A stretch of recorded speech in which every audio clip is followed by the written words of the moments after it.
Et on se retrouve donc pour cette revue de presse de l'économie.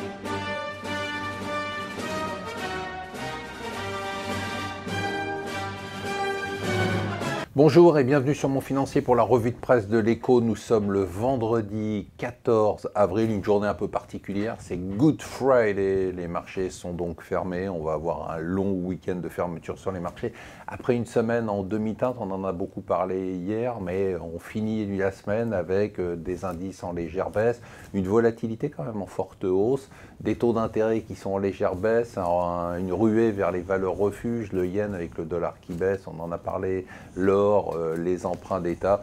Bon, des signaux qui sont des signaux plutôt de nervosité. Bon, on verra ce qui va se passer la semaine prochaine après quelques jours de réflexion. En tout cas, il y a un domaine sur lequel il n'y a aucune nervosité, c'est les Échos qui consacrent un dossier spécial sur l'immobilier, et l'immobilier qui continue à flamber.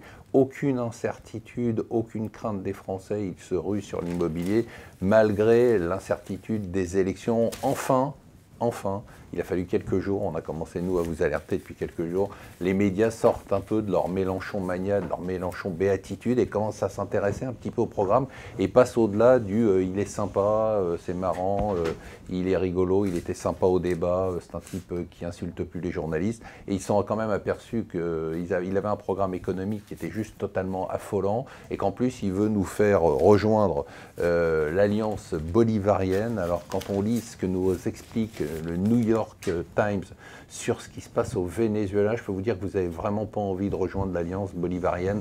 On a une situation qui est tout simplement chaotique. Le New York Times nous dit bien évidemment l'insécurité, la pauvreté, le chômage, l'inflation, bon, tout ça, c'est les 10 plaies du Venezuela.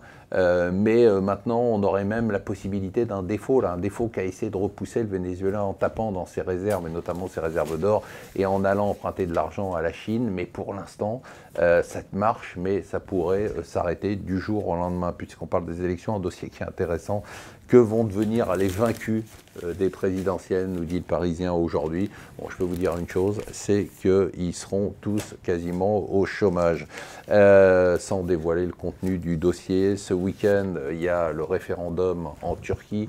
Si ce référendum passe, eh bien, Erdogan aura les pouvoirs.